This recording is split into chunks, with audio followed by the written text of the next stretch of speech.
Hey everyone, welcome back to another episode of the Retro Gamers Podcast, episode number 310. Larry here. And Anthony here. Clearly this is 2023. Looks like we're going to have more of these in apartment episodes. I was just gonna say, after now being back for a few months and doing all of these in-person episodes, I can clearly state that I don't want to do anymore. Oh, we can go back to Zoom. That's fine because I could still be in bed. That's very true. Because that's where you recorded all the episodes. Right? When we weren't doing video, yes. Yeah. Absolutely. I don't have to doll up for it. That's right. So this is you dolled up. Well, speaking of dolled up, what's up with the spectacles there, buddy? I'm going retro. Yes. Retro Anthony. Why not? Retro Anthony with glasses. This is it, right? Yeah. This is really... I should put out an action figure. It comes with it without glasses. Kung Fu grip. Exactly. Definitely Kung Fu grip. No, it's just I don't think anyone's ever seen you, or at least not in a long time with glasses. So I don't think I've ever worn glasses on this show. So, okay, so... I don't know. It's been a while. We spoke about it before. We did a live stream for Victims and Villains on Friday the 13th. Yes. Playing Friday the 13th. Right, played Friday the 13th. The new game. Well, Josh and I have been reviewing. Yeah, Josh and I have been reviewing Friday the 13th movies for the last 4 years, basically. So, and we release an episode every Friday the 13th, which is why it's been taking so long. And we just got to Jason X, so we're almost done. We've only got 2 more. I'm halfway through that episode listening too. Oh, are you? Yes. Okay. Oh, gee. And actually now the episode's on a new podcast that he's doing called Abyssgate. Yes. So it's not on Victims and Villains, it's on Abyssgate. But a part of the Friday the 13th celebration that we did on this past Friday the 13th was I live streamed on YouTube on the Victims and Villains page, and I played Friday the 13th, the game. Yes. So, and I also played Friday the 13th Killer Puzzle. Which I'm going to get into in a moment. Yeah. But I was going to say, that's where I saw you wearing your glasses for the first time. Yes. Even me seeing you wearing your glasses for the first time in a long time. Yes. Well, I'll tell you right now. So the more we talk about it, the more self-conscious you're going to be about it. Yeah, exactly. So you're going to see me touch my glasses every 30 seconds now. But I was also just going to say, don't get used to it. They will not be here on future episodes. This is just a temporary thing. And I think we just mispronounced it. It's abyss gazing. Gazing. Abyss gazing. Yeah. Abyss gazing. Abyss gazing. But no, I liked your episode about Jason 10. Funny enough, I started watching Jason Takes Manhattan on Friday. It just happened to be on TV. What a mess that shit. I was still on the boat. I was watching for a half hour, and they were still on the boat. But Kelly Hu is in it, which I forgot. Yeah, I think that was like her first movie or one of her first movies. Everyone's got their first movies. That's great. But everybody's got their first movies, and that episode is great to listen to just because if you hear the review that we did of it, because that movie was just trash. Oh man, it was so bad. So you're playing Friday the 13th again, the online game. Yep. Which is interesting because you know what? There's actually a virtual cabin mode on the game. I don't know if you ever saw it. Yes. Which just gives you kind of little quibs about the movies and everything. Yeah, there's a virtual cabin mode that you can walk through, and I've done all of that. Okay. There's a little bit of a first person, or an offline version of the game where you can play as Jason, which is kind of fun. But obviously the bread and butter of that game has always been the multiplayer online. Oh, totally. So. And then you switched over, which is, again, it's a new game, but it harkens back to old puzzle games. Yes. Friday the 13th, was it like Puzzle Killer or something? Yeah, like that's called? Friday the 13th Killer Puzzle. Killer Puzzle. Yeah, okay. yeah. So Friday the 13th Killer Puzzle, I believe, was released on mobile first. Which I downloaded, yeah. Yeah, and then it became available on consoles. And the idea is just, it's a very cartoony Jason with camp counselors, and you have to figure out how to kill them on the board. In a limited number of moves sometimes. In a limited number of moves, or it's like a grid, the board, and you have to shuffle him around. I forgot the original name of the game. You're right. You move in one direction until you stop, then you move in another direction until you stop. So but I downloaded it that night while you were playing. This is really cool. Yeah. Yeah. It's a really fun game, and again, they take Friday the 13th, they make it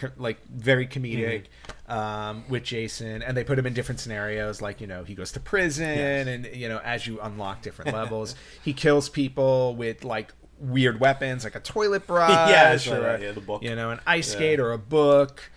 Reading's important. There you go. It is fundamental. So I had a great time. Yep. I had a great time. Definitely check out Victims and Villains and Abyss Gazing. Yeah, and it makes me miss live streaming. I wish I had the time to actually put an actual regular schedule to live streaming. It's just life is too crazy. You move back here. You gotta figure out the setup. I had the setup. I honestly had the setup ready to go, and then I'm working back at home again. Yep. It's been rough for us, but again, 2023, we got some things you'll be seeing down the road. So Yeah, exactly. We've got plans. Yes, we've got plans. What those plans are, we don't know. No. So, we just got plans. I have where are my plans? My plans went out the window. Oh no, I wrote them down on parchment paper. I think in hieroglyphs. And then, other than that, have you were you get a chance to do any other game? It's been a busy week for both of us. I know. Been a busy week. No. Well, one thing we can talk about really quickly because I know you downloaded it. You now own the game that is Jack and my current obsession, which is Power Wash Simulator. We're gonna go a little new today as far as a couple of new things, right. but Power Wash Simulator. I have been completely mesmerized by it. I can't stop playing it on my Steam Deck. I'm in like Zen heaven. Is your Steam Deck like gyro? Like if you move your Steam Deck, does it move with it?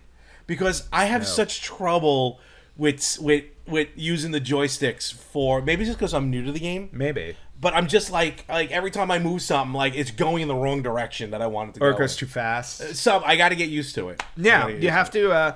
You have to ease onto the Joy-Con or the joystick as you're spray on down the road. Yeah, as you're power washing. But it is ridiculous how the simplest thing, like the first level, whatever you want to call it, is a van. Yeah, just a van. And it's just like, but it is so minutely detailed. I'm sitting there in front of the screen because I downloaded it on the Xbox. Mm-hmm. And I'm like, the bumper's clean. I don't know what you're talking about. The bumper is clean. And then you hit a button that highlights and there's a tiny little piece. I'm like, are you kidding me? You don't have to get 100% of it, but you have to get pretty close. Well, then I don't know what I put the setting on because it sure is. Well, do you know that there are 3 different ways that you can stand, crouch, and I eventually figured out. Yeah. When you figure that out, you can find dirt like underneath, and that's very important. That's what started to annoy me. Yes. Oh, is that what it is? Okay, so this game, like, it should do the opposite of annoying. No, it's supposed to be very relaxing. Well, it was. How many times? Well, let me tell you. How many times did you feel like you had to go to the bathroom the first time you played it? Because all you hear is constant water. This is true. A couple of times, and then it harkened back for the second level when you first do a yard, and then you get like that green on the wood. And I literally got a flashback to one day my dad was just like, "Here's a power washer we rented. Power wash the deck." Nice. And I just remember it going from green to wood, and that made me flashback.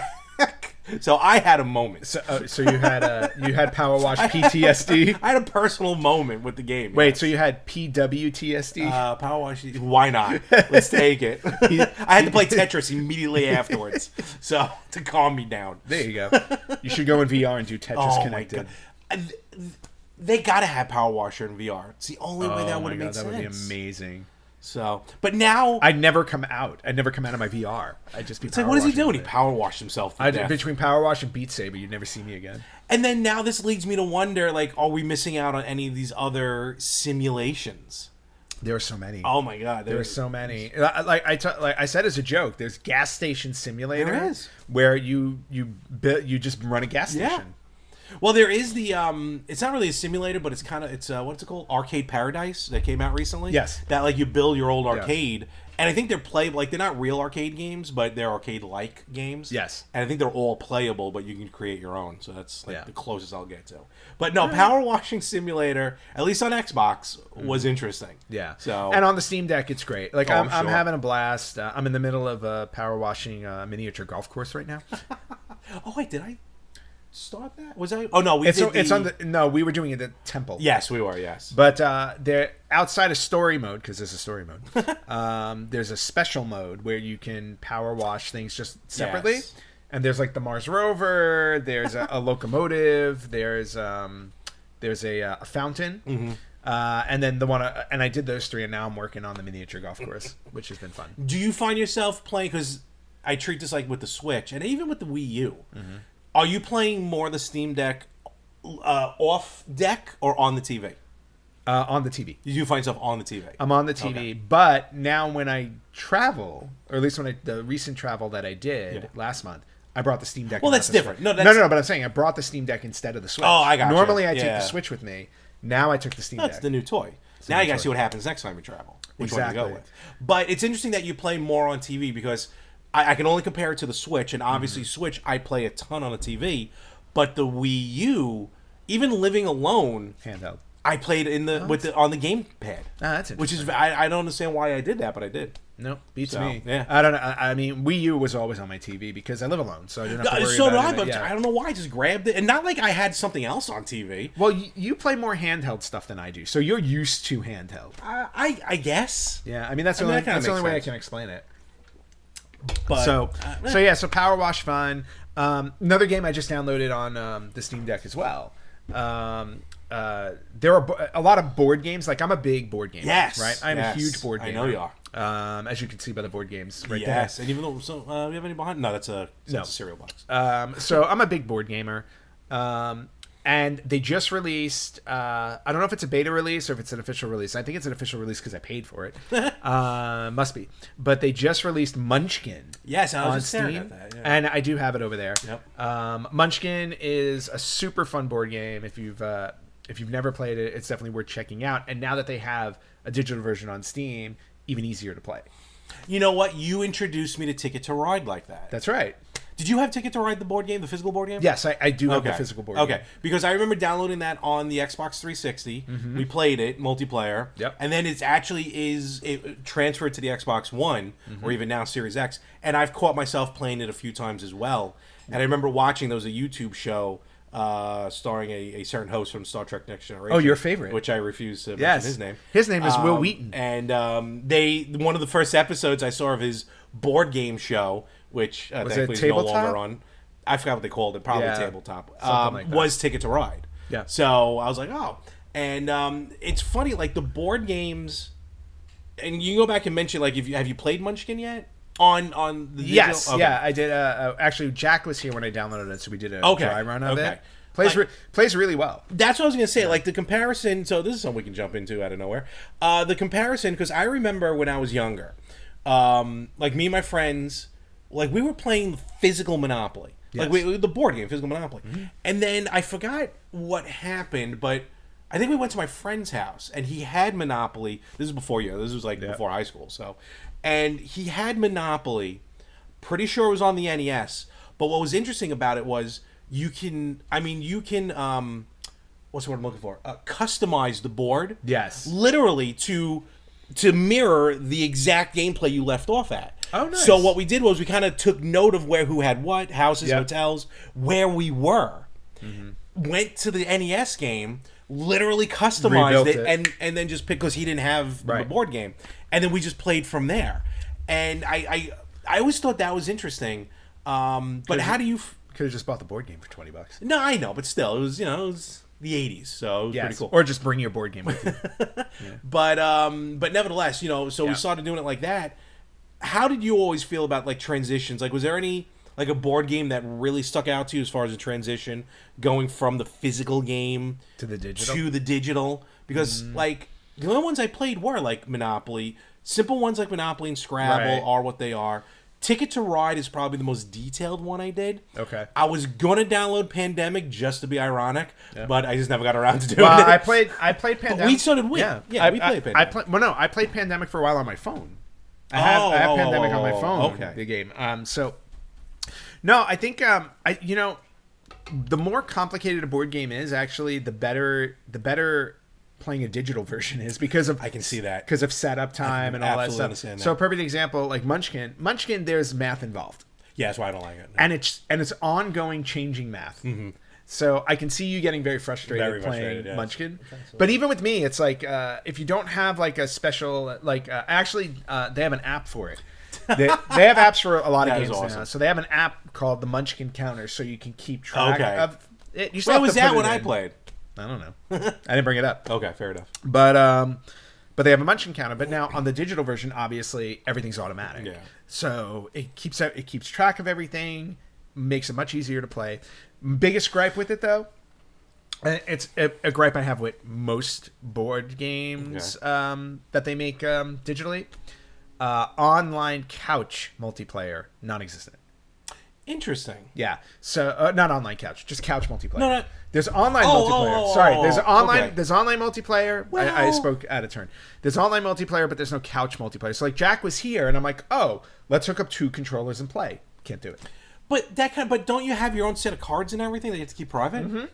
So I can kind of understand. Yeah, I get that. I get that part. But nowadays, like Uno does this. Yeah. You can play Uno on. Actually, it's funny. I think Uno is free demo on Switch right now for like online players. Nice. Or whatever. But I mean, I think we all own, for some reason, Uno. Like I played Uno, all the time. religiously on like the Xbox because it was free. Yes. But there's a mode, if you do play multiplayer, you can download the Uno app so your cards are on your phone. But but everyone's still playing on the TV. So I think they're starting to do that more now. Yeah. And you'll start to see that more. Like there's a game, Riff Tracks, a group I listen to, I love them, they're from Mystery Science Theater. They have a game, Riff Tracks the game. So what happens is you get a group together and you play, and they play a clip from an actual movie that they've riffed before, and then you have to. It's almost like Cards Against Humanity. Everyone puts in their own riff, and whoever's got the best one wins. Yes. You can set it up on Twitch, there's voting or whatever, but you can start it on your phone, do it, and then it'll go to the game console. Okay. So that's what I'm saying. I think moving forward, hopefully more board games will take advantage of that with the cell phones. Yeah, I hope so. Otherwise, it really comes down to like you can.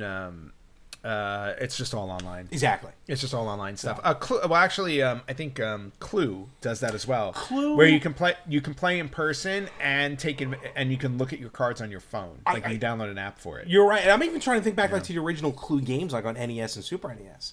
How did they do that? I guess just you didn't. The other person just couldn't look at the TV. It was had to be the trust. That's what it is. It's look away, man. Look away. It's like no, it's my TV. I'll do what I want.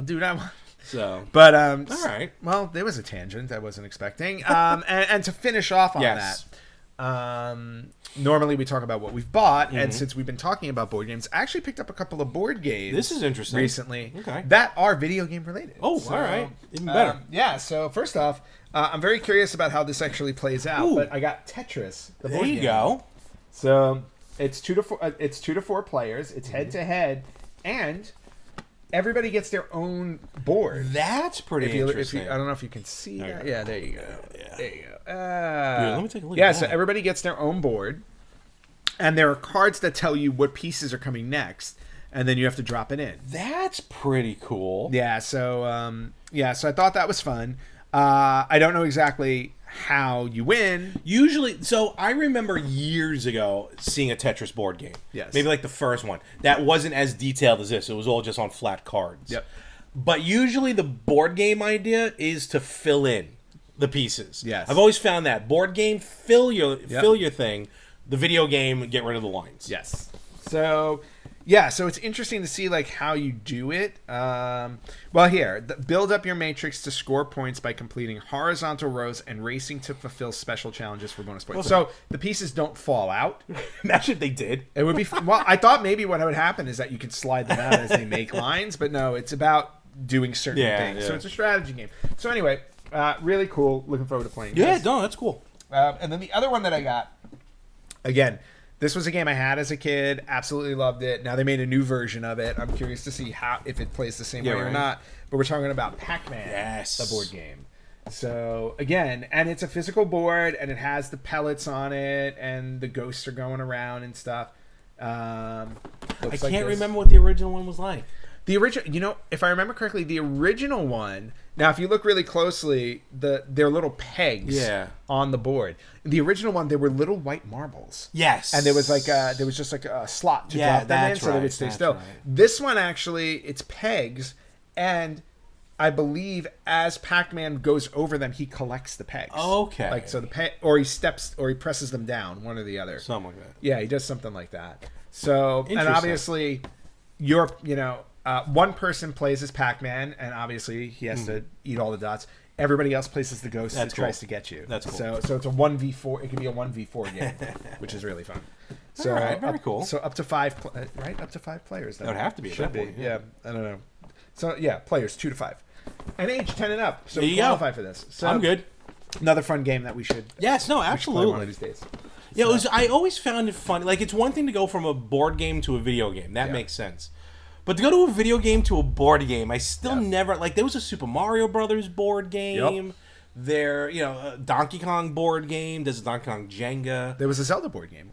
I was gonna say, I wanted to mention, but I couldn't remember exactly if there was. No, there was a Zelda board Okay. game. I have one of the Oregon Trail games. Well, that's There are actually the OG. two. Yeah. There's a Oregon Trail card game, and then there's one with a board.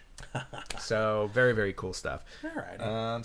So those were my recent purchases. Very cool. I did not buy any video games that I can think of. Aside from Munchkin. Yeah. No, the only thing, my Mega Drive Mini 2 came in the mail. Ah, very nice. So very cool. All So I right. spent all that money just to really attach it to a non-working Of course you did. Mega Drive Mega CD 2. Excuse me. Of course you did. But I'm very happy that it looks like it's supposed to. Everything look. fits. Everything Good. fits, and everything looks the same. Well, I'm glad you're happy with your purchase. Now I have to find a Mega Drive Mini 1. Oh, that's right. So that's the only Yeah. because if I put everything together, everything will fit somehow, except there's always going to be one thing left over, and I can't have a one thing Right. left over. So Yeah, no, I would be the same way. Yeah. I'm that way too. I'm very particular that way, where it's like it all has to look the same. So I'm trying to find a relatively cheap, which unfortunately is a little tough to find right now. But one day I will. I will. My search will go on. Yeah, we're gonna do when we watch this show back. By the way, we should do a drinking game of how many times I touch my glasses.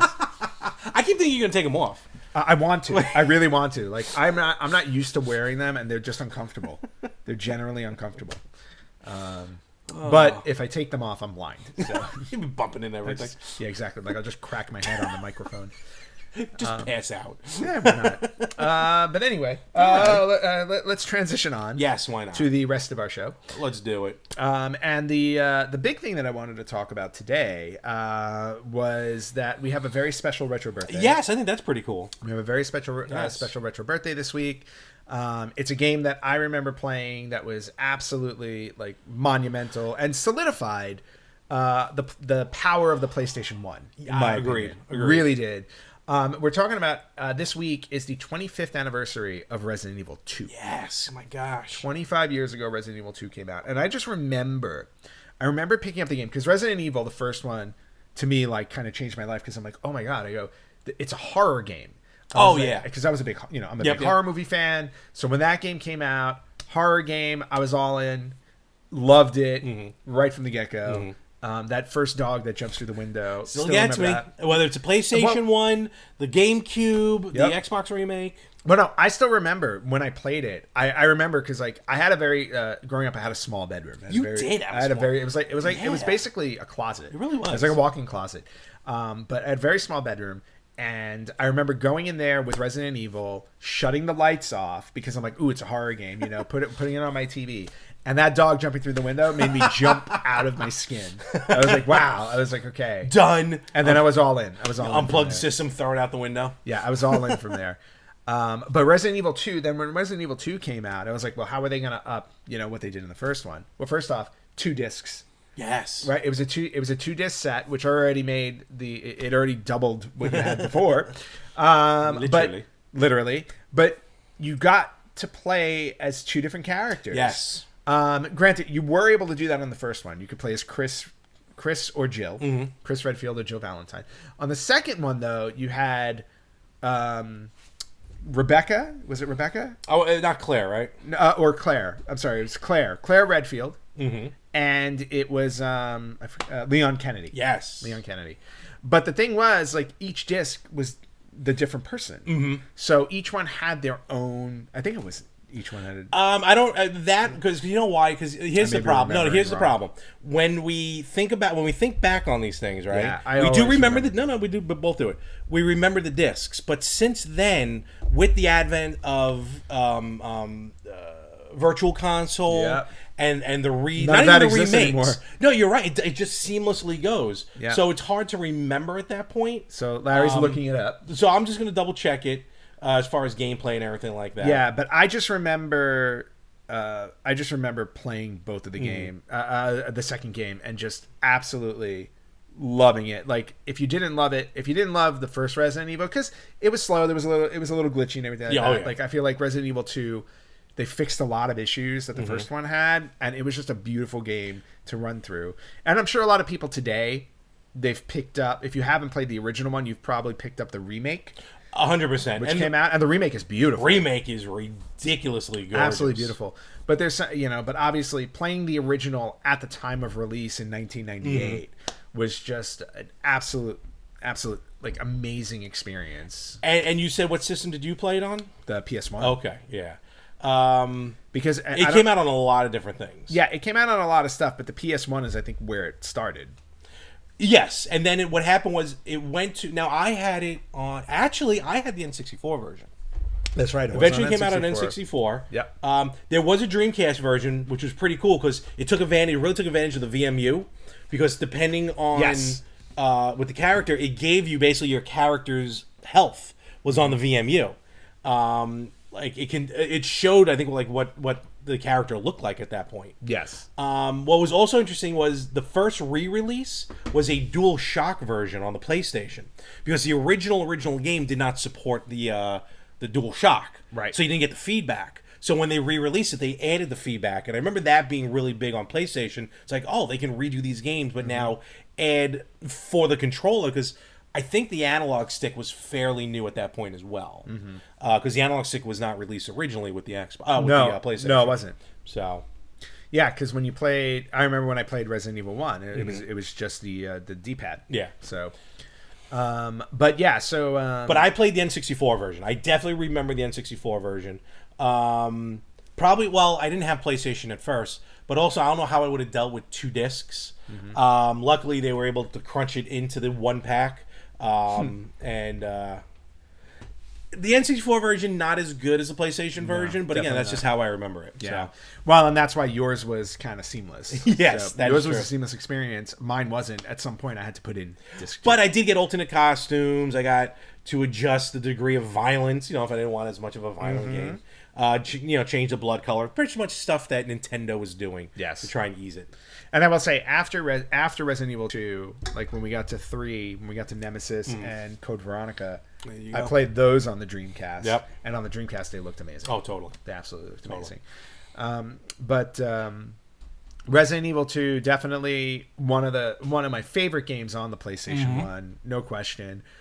Just even going back and looking at some of the review scores for it back in the day, just the PlayStation version, pretty much like 89 out of 100 on Metacritic, 93% in game rankings. A lot of the review scores for like IGN, GameSpot, and all of them, pretty much all around the 9 area. Yeah, 9.5 Game Informer, like you said. Yeah, exactly. So like this was rated probably one of the best games on PlayStation. Totally. I'm looking at some of the like the N64 version. Like I'm not going to count the GameCube version, but and not a lot of them reviewed the Dreamcast version. No, not really, which I find interesting. Yeah, because Game Fan out of 300. How does that work? Wow, out of 300. Yeah, that's weird. N64 got a 261 out of 300, and the PlayStation was 291, which makes sense. Okay, so basically a 9.5. Basically, yeah. So bottom line, it was a great sequel. It was a great sequel, great story, very memorable characters that have been reused. Yes. Everybody remembers Leon and Claire, and then Ada Wong made her debut, yes. I believe, in this one. So, so a happy 25th retro birthday to Resident Evil 2. Just, what else can you say about it? All right, so we're just trucking along here, especially in 2023, and of course, social media dominates all. So where can they find us? All right, you guys can find us on Facebook.com/RetroGamersPodcast, on Instagram @RetroGamersPodcast, on Twitter @RetroGamersPod. You can listen to us wherever you listen to podcasts. You can watch us on YouTube @RetroGamersPodcast, or you can email us at email@theretrogamers.com. All right, so we got actually a lot of news to talk about, so I think we'll just get right into that. Some cool stuff came up. Yeah, there's a bunch of stuff that maybe because we missed a bit last week. I don't know, but we were just talking about the 25th anniversary of Resident Evil 2. Capcom has decided to commemorate the event by hooking up with a company called Game Flavor, and they are going to release a Resident Evil flavored soft drink. Interesting. I can only imagine what this might taste like. Yeah. So, actually, it's called the Resident Evil First Aid Drink. Which I think is pretty funny. Yeah, the can is actually like a first aid spray from the game. It looks like that, which is awesome. And it's gonna be what is the flavor? It's cucumber lime mint. Oh, No, I don't know. no. I don't know. Have you ever had cucumber water? Maybe. I mean, I've had a cucumber. So cucumber lime mint soft drink. I personally, because it's like a carbonated beverage, Yes. I will not be partaking. And not only that, they are releasing a special collector's box pack, which comes with 10 drinks. Yep. It comes with 4 ink ribbon cases, just for fun. yeah, just for fun. And then it also has It's kind of like a spray top. well, Game Flavor says it includes 10 drinks and herbs related to Yeah. the game.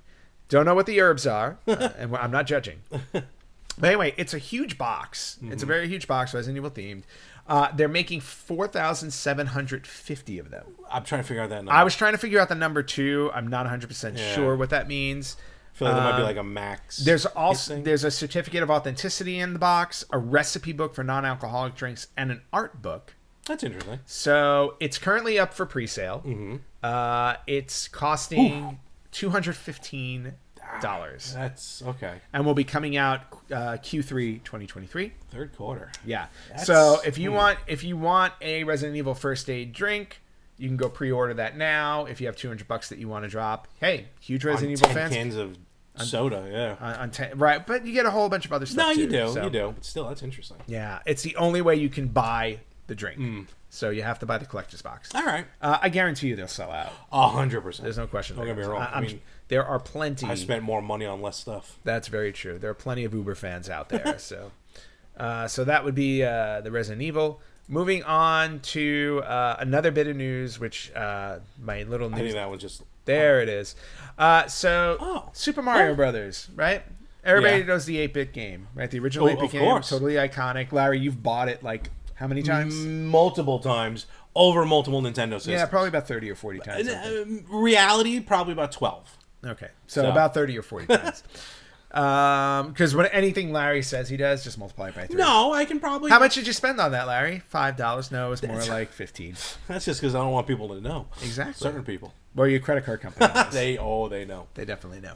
So anyway, so a Minecraft player recreated the original Super Mario Brothers in Minecraft without mods. That's what's interesting without mods. Without mods, which is really weird.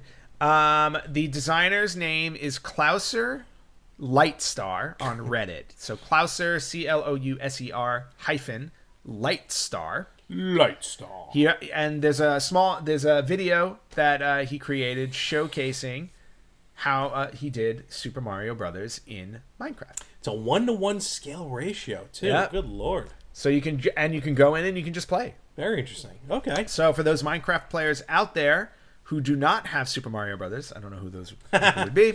Could be a lot of players because they're young. Yeah, it could be. So you can get a taste of the original Super Mario Brothers in Minecraft. Interesting. Yeah, until Nintendo pulls it. Well, yeah, when Nintendo finds out, it'll be gone.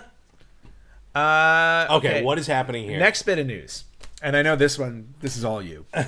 So Larry, if you don't know, buys every single type of controller imaginable. true, yes. He does. If if there's a special controller for your Switch or whatever it is, he's got it. Which is funny because I'm actually debating on getting I have to get a new controller for my PS1 because I was playing the PS1 recently, realized it's really not working properly. Okay. Really, just one button's not working. That's going to make me buy an entire new thing. Well, that's okay. And if one button doesn't work, you need a new controller. this is true. I forgot the name of the company. I think they're called Retro Fighters. They do put out wonderful controllers for old systems. I actually have their controller, their wired Retro Fighter controller for the Dreamcast. Right. And it works beautifully. They recently put ones out for the Genesis, N64, GameCube, but they also did one for the PlayStation, for the PS1, PS2, and it will work with PS3. It's a wireless controller, but it's that 2.4 gigahertz that it runs on her. And I've talked about this in the past. I've had other wireless controllers, not Bluetooth, but that radio frequency, for lack of a better term. I know it's not really radio frequency. Okay. And they all kind of stopped working properly. And one of the biggest reasons could be because my Wi-Fi router it's literally right next to the systems. Oh, yeah, So now that I could don't be know a if I want to pull the trigger on this one, or just find Like, I've actually seen still in package PS1 controllers for like $60. Oh, wow. Which makes me feel like that's how much they almost were back then anyway. Maybe they were like 40. They might have been. or Well, 50. considering a controller these days is $60, granted, Honestly. you get a lot more in your True, controller. true, yeah. Actually, what am I saying, 60? They're like 70, 80. Even more, some Yeah. of them, yeah. So 60 doesn't sound that bad to me either, but you are getting less in the True, controller. true. But you're right. If Nintendo's putting out a controller, I'm most likely getting it. Right. And I know because I've been to your place and I've seen your controller collection for the Switch. I do. Yes, that Yeah, one. Yes. yeah. I still only have the 2 that came with it. To be fair, I think I sold back 2 pairs of Joy-Cons. Okay. But I still have a ton. I have enough Joy-Cons for 4 players. That's 2 forces. That's 8 Joy-Cons. Wow. Plus, I think 2 more. 1 for each of the kids. My cousin's kids, because they get their own because they're not touching mine. That's right. And then I have the Pro controller. Right. Oh, I also have an arcade stick for the Switch, but that's wired. This is what I'm talking about. Well, look, it was cool. They're all different colors. Of course. But it's hard to charge all right. of them. But you also have the mini Famicom controller. I had the Famicom controllers, and the NES, and for that matter, the Super NES. I had the Super Famicom controller, wireless ones as well. But there really isn't much different. Like the Famicom ones actually have the speaker out of it and stuff. Right. But the Super Famicoms, I was like, I really It's the same as Super Nintendo. I think I have one of them left. Yeah. And then I have the N64 and the Genesis. Right. So. But So yes, I have a lot of controllers. you have a lot of controllers. So the bit of news comes out about the Famicom controllers for the Switch. A company or a creator called Retroflag released a Famicom dock that charges those Famicom controllers for the Switch. That I'm very interested in. Yes, and it also has a fake game that goes into the slot. So all right, so it charges the Joy-Cons period, but it does because the Famicom and the Famicom and the NES controllers have that same hookup, Yes. like the Joy-Cons do. All the other ones that Nintendo put out since are USB-C charged. Yes. So that's why this will work with Joy-Cons, and I have to have this. Yes, I must own it. I figured you would like it, and it's just it looks like if you have a Famicom Mini, it's like about that size. Yes. It looks like it's that size, And you can charge regular Joy-Cons as well. not only that, but the fake game it comes with is actually a storage for 4 Nintendo Switch games, which I think just happen to be the number of physical games I own for the Switch. See? Oh my god, I need this. Okay. So this is made for you. Wait, can you forward me this link? Yeah, I'll forward you this Okay, link. good. So it's all powered by a USB-C cable. Ironically. Yeah, which is funny. And again, created by Retroflag. So if you have those Famicom controllers for your Switch, or if you just want a cool, just even the Joy-Cons. or if you just want a cool charger for your Joy-Cons, just check out Retroflag and purchase yourself a little mini Famicom charger. I'm on it. I know. He'll buy it before we're done. Is it on Amazon? This is a bit of news I think you would want to talk about. This because I you've saw, already yes. looked into this one, so I'll leave this one to you. A new controller. Because he doesn't because he doesn't have enough. Retrobit, who I've quickly become a huge fan of. Again, Retrobit putting out a lot of controllers, putting out a lot of re-releasing of video games. They've just announced, and I think it's supposed to be coming out in a couple months, but we'll check that in a moment, a new controller for the GameCube, specifically right now for the GameCube or the Wii. But it is inspired by the original Game Boy Player controller, which was essentially shaped like a Super NES controller.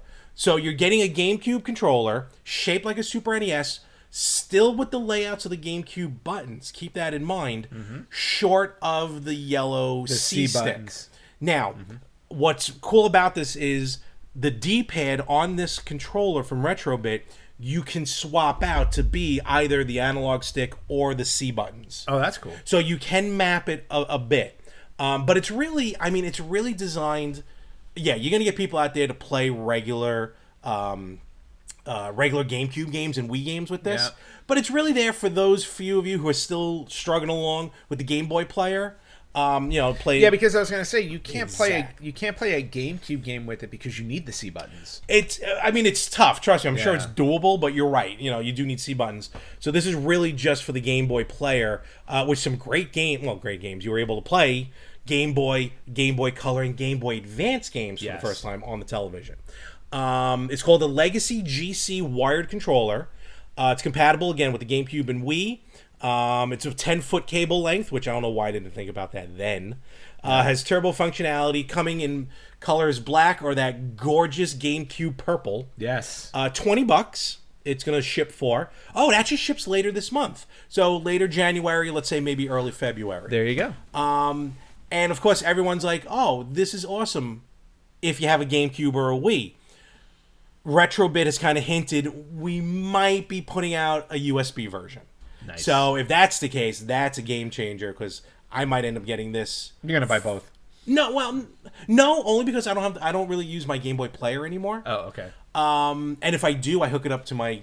You could have hooked it up to a Game Boy Advance. Oh, okay. And then that would be the controller. That's how I did it. Okay. But I would use this as a wired controller for my analog dock. Okay. For the analog pocket. Cool. So we'll see what happens. But yeah, $20, gorgeous looking controller. And like I said, if you're still going old school with the Game Boy Player, this is going to be the way to go. Yep, and this one is available at Castlemania Games. Love Castlemania games. Yeah, Castlemania. They're great because you can earn points with them. Oh, that's cool. And then that's how I've gotten some stuff for cheap because I just earn points.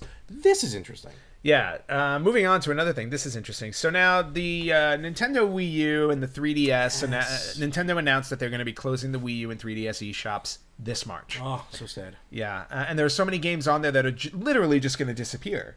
Like, they're not shifting over to the Switch, shop that we know of. Again, though, what happens is you can't buy anything new. For now, you can still re-download. Even after March, you can re-download stuff.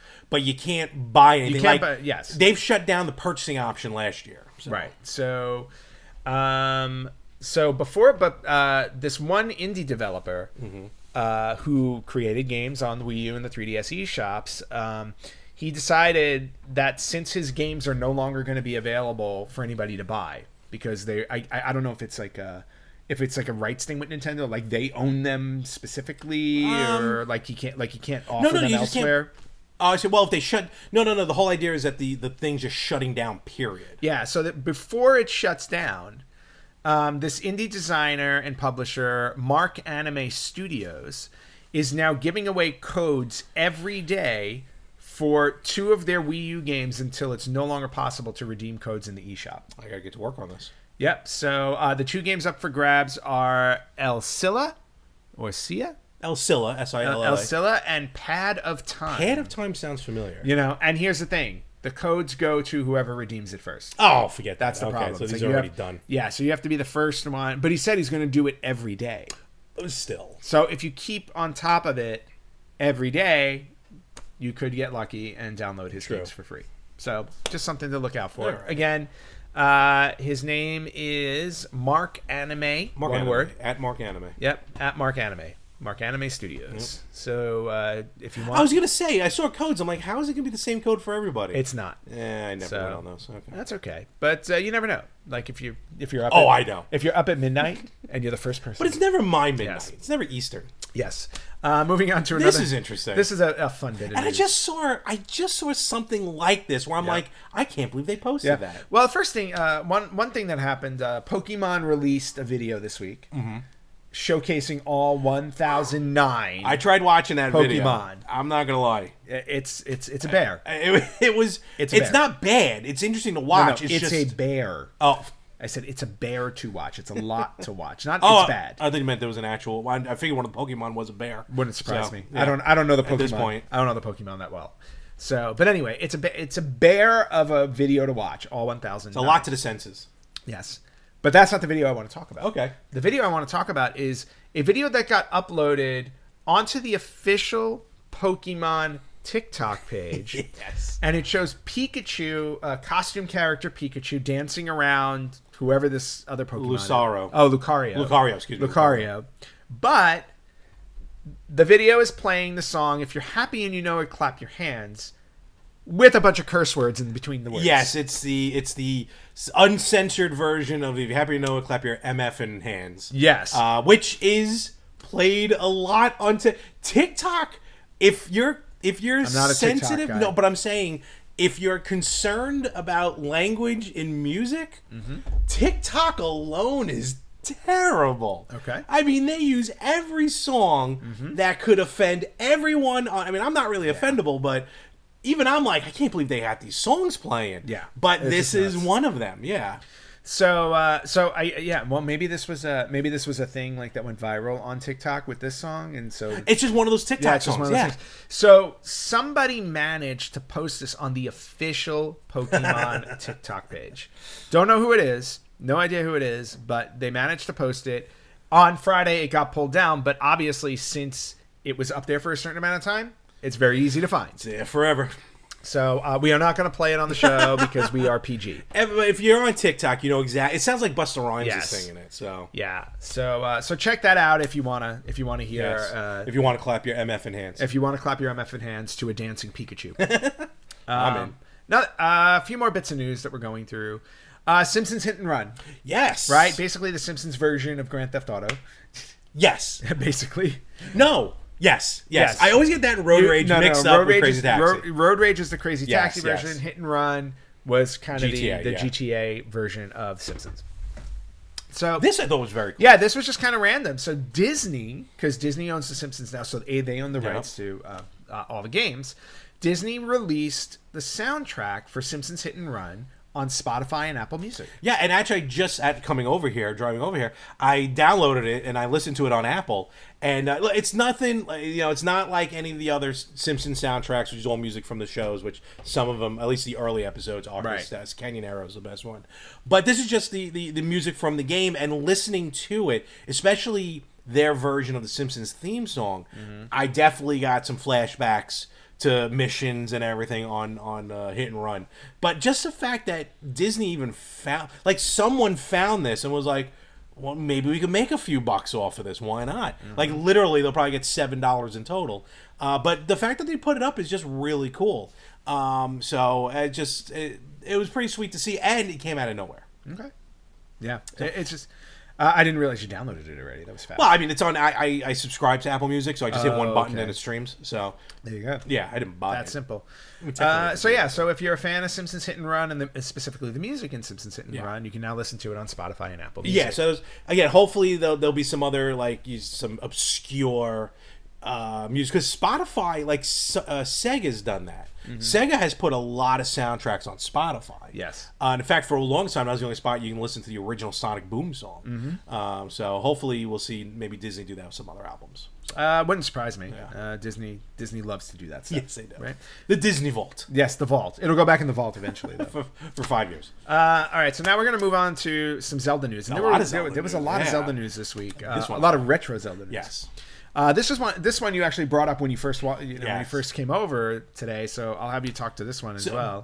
Basically, there was a pixel artist who made up a couple of pieces of artwork. Nothing, stills, Yep. nothing moving, of what Zelda 2, The Adventure of Link, would look like on the Game Boy Advance. So you wouldn't remember because you didn't play them, but Nintendo released basically Super Mario Brothers 2, 3, World, and Yoshi's Island. They re-released them on Game Boy Advance and changed them a little bit, changed the graphics a little Okay. bit to look Game Boy Advance-y. Okay. And I know there's a bunch of you understand what I'm talking about, and we're going to show you in a minute. Hopefully, editing is done properly on both our ends. Well, now it will be.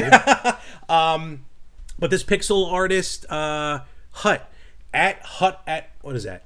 Huttaburger. Huttaburger. Huttaburger. Huttaburger. Fan-made pixel art, if you will, of what Zelda 2 would look like on the Game Boy Advance. And I got to be honest with you. Did I just screw anything up here? No, On you're your just computer? opening it on Twitter. Okay. It looks This really good. is what it would look like on Game Boy Advance. Because this is what, like, the Mario games will look like. They play differently enough from, like, it's not just All-Stars okay. transferred to the Game Boy Advance. So this is a Zelda game I would play. This looks awesome. Because I was not crazy about the original version. No, a lot of people didn't like Zelda 2 eventually. I'll be honest with you, I'm one of them. I just wasn't a fan of, the whole overworld thing kind of bugged me in the game.